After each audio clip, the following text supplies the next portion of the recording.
Param Vijayate Sri Krishna Sankirtanam, total world victory of Hare Krishna.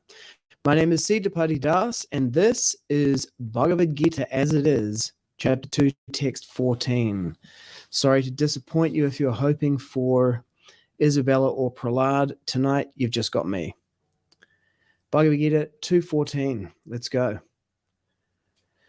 Matrasparshastu kaunteya shitoshna sukha dukkada agamapayino nityastam stitikshashva bharata.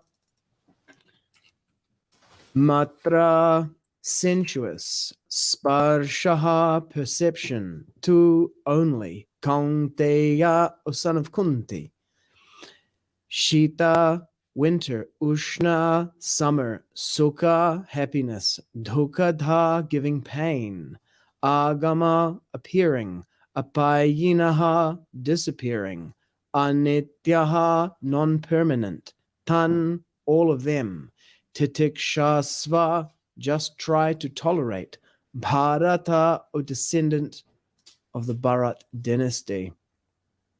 Translation. O son of Kunti, the non-permanent appearance of happiness and distress and their disappearance in due course are like the appearance and disappearance of winter and summer seasons. They arise from sense perception, O scion of Bharata, and one must learn to tolerate them without being disturbed. Purport. In the proper discharge of duty, one has to learn to tolerate non-permanent appearances and disappearances of happiness and distress. According to Vedic conjunction, one has to take his bath early in the morning, even during the month of Magha, January to February. It is very cold at that time, but in spite of that, a man who abides by the religious principles does not hesitate to take his bath. Similarly, a woman does not hesitate to cook in the kitchen in the months of May and June, the hottest part of the summer season. Maybe if you're in the Northern Hemisphere. One has to execute his duty in spite of climatic inconveniences. Similarly, to fight is the religious principle of the Kshatriyas, and although one has to fight with some friend or relative, one should not deviate from his prescribed duty. One has to follow the prescribed rules and regulations of religious principles in order to rise up to the platform of knowledge, because by knowledge and devotion only can one liberate himself from the clutches of Maya, illusion. The two different names of address given to Arjuna are also significant. To address him as Kaunteya signifies his great blood relations from his mother's side, and to address him as Bharata signifies his greatness from his father's side. From both sides, he is supposed to have a great heritage. A great heritage brings responsibility in the matter of proper discharge of duties. Therefore, he cannot avoid fighting. The verse again. Matrasparshastu kaunteya shitoshna sukha dukkada agamapaino nityas tam stitikshasva bharata. O son of Kunti, the non-permanent appearance of happiness and distress and their disappearance in due course are like the appearance and disappearance of winter and summer seasons. They arise from sense perception, O scion of Bharata, and one must learn to tolerate them without being disturbed. Om Jnana Timirandasya Jnananjana Shalakaya Chakshur Unmilitam Yena Tasmai Sri Gurave Namaha. Shoutouts if you're watching this live. Feel free to drop a comment or a question at any time in the comments box, and I can pull it into the stream and give you a shout out or respond to any comments or questions. Let's check the diff between the first edition, the Macmillan, the original, 72, final printing revised 74, and the revised and continuingly revised and enlarged. Okay, just a comma. There are some changes. Yeah, sensuous. I recognize that difference. Matra sparshas, sensory, sensuous. Yeah.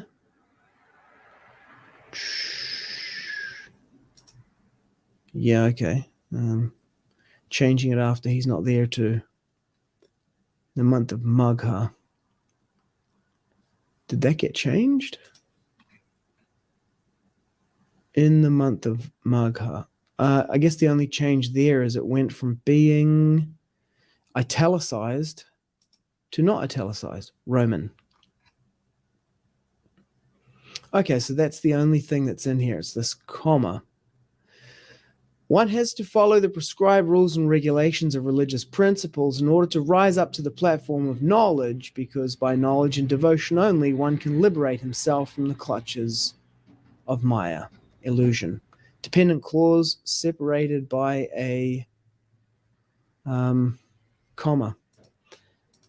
Good evening, Ian Daniel. Thanks for tuning in. Hope you're well. Actually, I have a shout out for Brisbane when we get to discussing the purport. Let's go and have a look at the original manuscript. Oh, the son of Kunti. Oh, the son of Kunti. The non-permanent appearance of happiness and distresses, and their disappearance in due course, are like the appearance and disappearance of winter and summer seasons, and one has to learn to tolerate them without being agitated.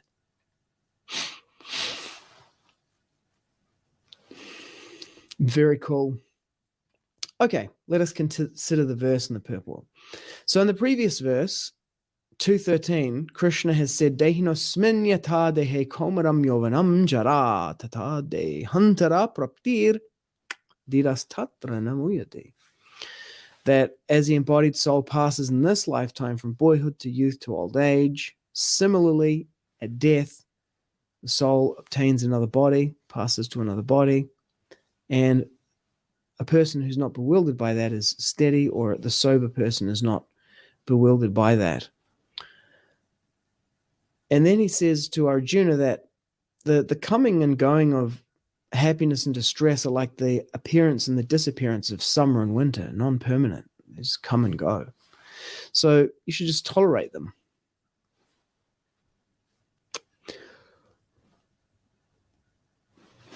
Excuse me. In the purport, Prabhupada literally refers to the summer and the winter season, and it's for the Northern Hemisphere, which kind of lends support to the globe model. I don't know. The Earth is flat and hollow, and also round, and it has an ice wall around it. Summer and winter seasons. So in the purport, Srila Prabhupada talks about a man taking a cold bath early in the morning, a woman cooking in the kitchen, and so he mashes the two concepts together.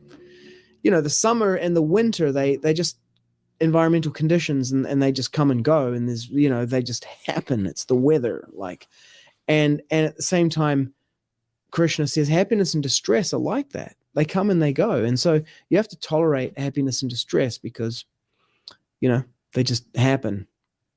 And then Prabhupada mashes the two things up. He has an example which has winter and summer and happiness and distress.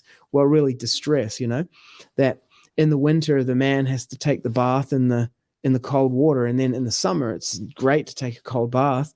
And in the winter, the wife is cooking in the kitchen and it's hot, and that's great in the winter, but in the summer it's hot and got to do it anyway. So you just got to do the thing, and sometimes you'll be happy doing the thing, and sometimes you won't be happy doing the thing, and you just got to do the thing. This is Krishna's message to Arjuna. Just do the thing. Sometimes you're going to be happy doing the thing, sometimes you're going to be sad doing the thing, but you just do the thing. And in that way, by doing one's duty, one can rise up to the platform of knowledge. One has to follow the prescribed rules and regulations of religious principles in order to rise up to the platform of knowledge, because by knowledge and devotion only can one liberate himself from the clutches of Maya illusion. So you got to do it. It's like going to the gym. Sometimes you feel like going, sometimes you don't. But if you do it anyway, then you get results. But if you do it only when you feel like doing it, your results will be inconsistent. But when you just do the thing, no matter how you feel, that's when you get results. So applying yourself to your prescribed religious duty will produce realization of the self beyond the body, because what will throw you from doing it is attachment to the body or something in relation to the body, which is what's happening to Arjuna in this case. Contemporary applications. It's getting pretty cold here in Taranaki.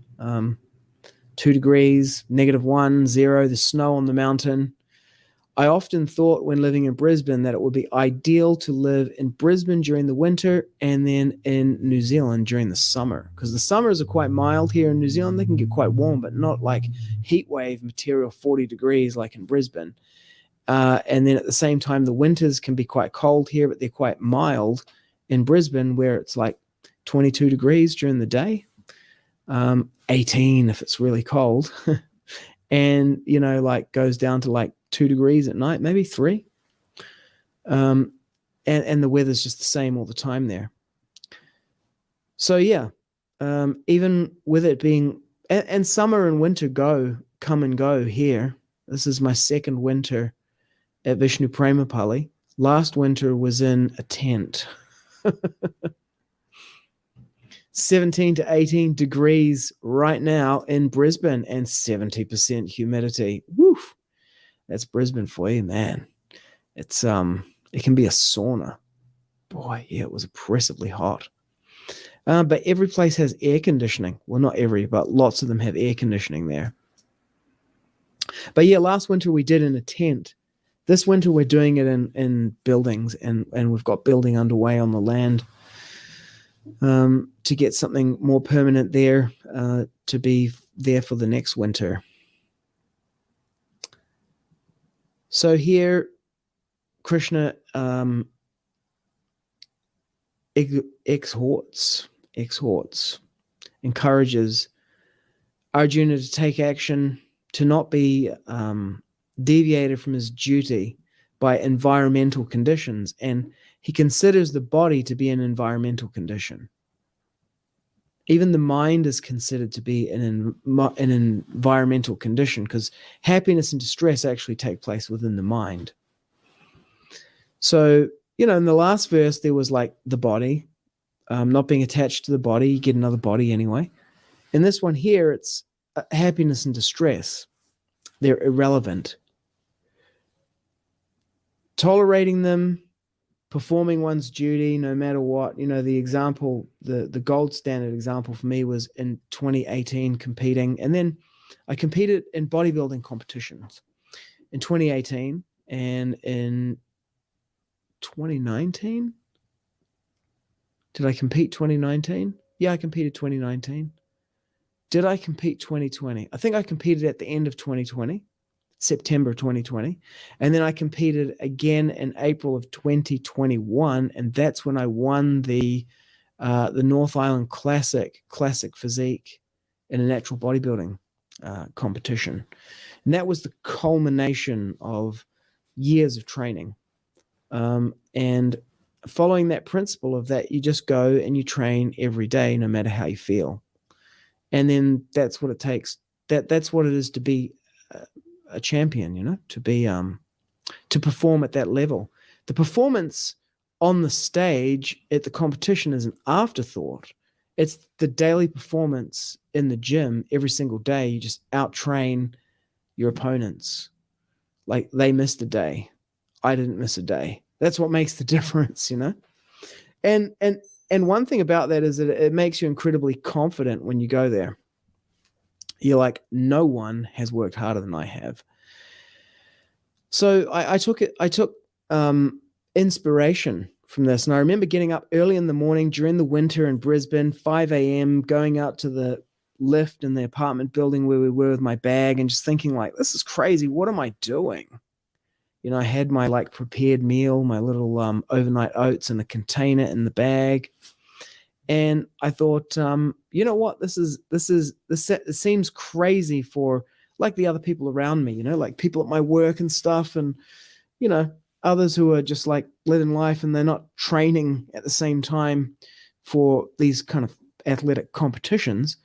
And so it's unusual for them, but the context of like, well, this is normal for like an Olympic athlete or any kind of like high performance athlete. So it's just completely normal to do this.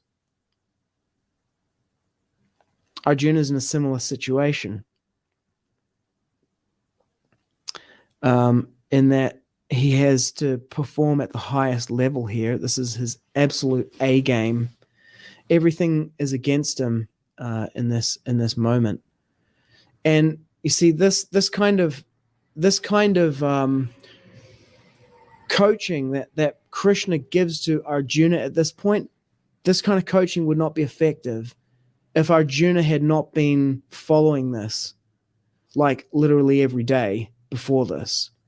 Krishna is not so much teaching him this as he is reminding him of it in this moment, because you couldn't take someone from zero to hero on the stage, which is what's happening here. I remember when I won that competition, I was there and I went into a real negative context. I was just like looking at myself in the mirror, and I thought, I shouldn't have eaten that protein bar yesterday. That was like the 1 calorie, the thing that did it, that just blew my prep. And now I'm going to have to go back and train for another 3 to 6 months and compete again in order to be able to pull this off. Excuse me. And I just remember looking at myself in the mirror and saying, what's done is done, and what is not done is not done. And now what there is to do is pull-ups. So I went and did pull-ups, to get my glycogen into my muscles so that they could be pumped, get a pump on. So it was really dealing with the negative context generated by my mind, like I'm going to lose.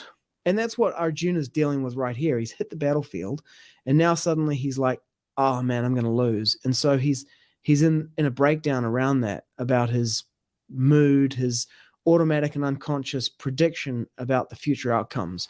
And he externalizes that so we have some access to it in the first chapter, in the first couple of verses of the second chapter. Now Krishna starts his coaching. But this coaching is only effective because this player has been disciplined and has been playing according to this in the lead up to this battle. So for me on that day there, like applying the lessons from the Bhagavad-gita, along with a distinction that I got clearly distinct in the Landmark Forum and in the Landmark Introduction Leaders Program, which was, the Landmark Forum was a 3-day course that I did, 3.5 day. And the Landmark Introduction Leaders Program was an 8-month long course that I did. That was like kind of like the Navy SEALs of transformation. And this distinction integrity is that you do what you said you were going to do.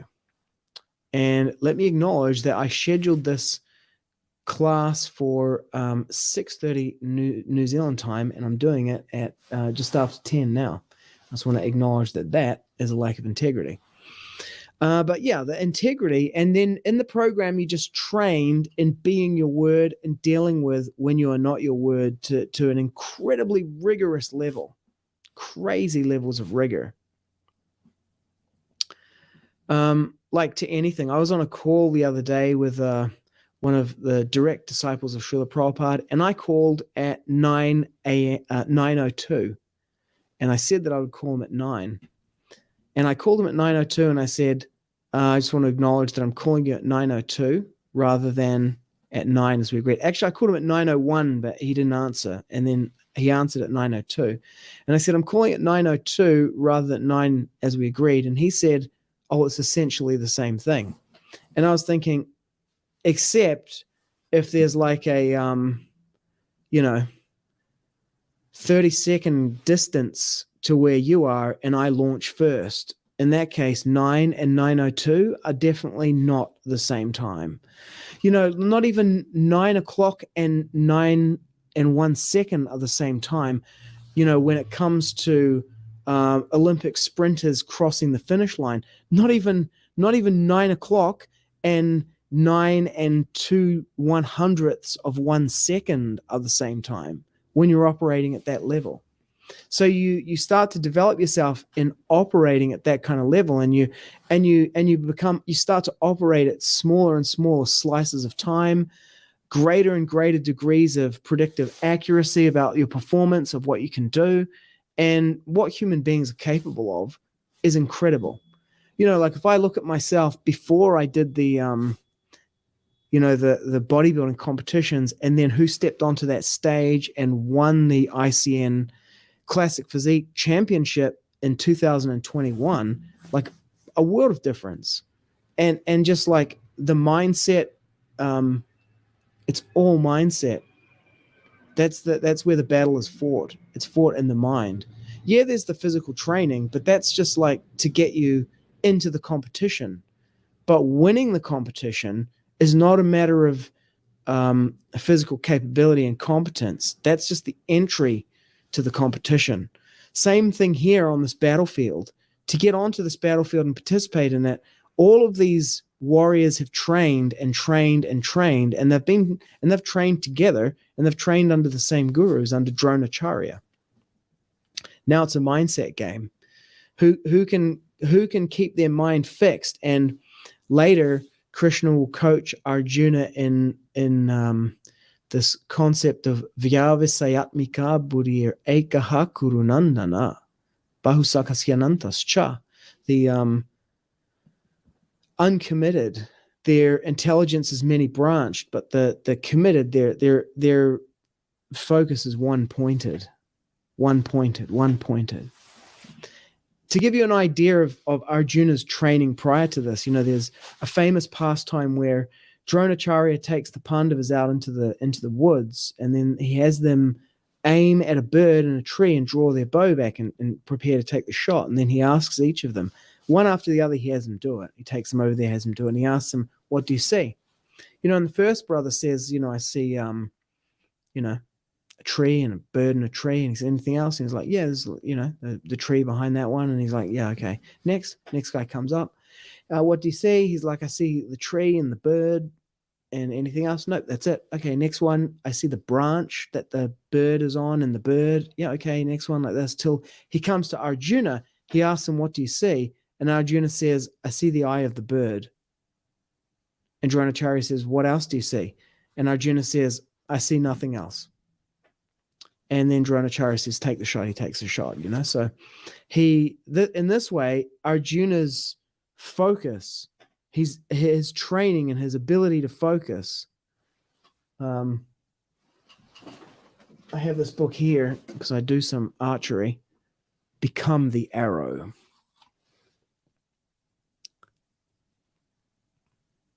The art of modern barebow shooting.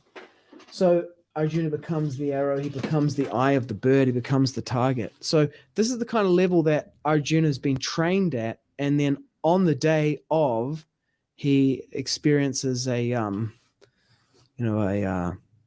collapse of his context, and then Krishna's coaching him through that, so that he will regain his ability to perform, because the context that you're operating in determines the level of performance that is available to you. So mindset coaching is a whole thing. There's like the physical ability, but then it's like what's happening with your mindset. You see, Arjuna's going to go from, at the beginning of the second chapter, "O Govinda, I will not fight. Niyotse iti Govindam." Drops his bow. He goes from that level of performance, i.e. zero performance, to ultimately, spoiler alert, winning the Battle of Kurukshetra. And this conversation here is the conversation that does that transformation of his context for him. It's a powerful, powerful conversation. In the course of this conversation, as well as spanning all of human performance in the material realm, Krishna takes him to the deepest ontological level of understanding the self as the non-material entity, the observer, the consciousness, beyond all designations of the body and the mind. And Krishna reveals his own identity as the source of everything. Aham sarvasya prabhavo matam sarvam iti mata. Aham sarvasya prabhava. Let's leave it there. That's the part that I can definitely remember. I am the source of everything. Krishna reveals this to Arjuna. Bhagavad-gita is a conversation directly between the incarnation of source and the individual soul, Arjuna. Param Vijayate Sri Krishna Sankirtanam. Total world victory of Hare Krishna. Let me read the verse again. Matrasparshastu kaunteya shitoshna sukha dukata agama paino nityastam statikshas vabharata. Son of Kunti, the non-permanent appearance of happiness and distress and their disappearance in due course are like the appearance and disappearance of winter and summer seasons. They arise from sense perception, O scion of Bharat, and one must learn to tolerate them without being disturbed. Thanks for tuning in. Go well, and may Krishna and his holy names be with you. Hare Krishna.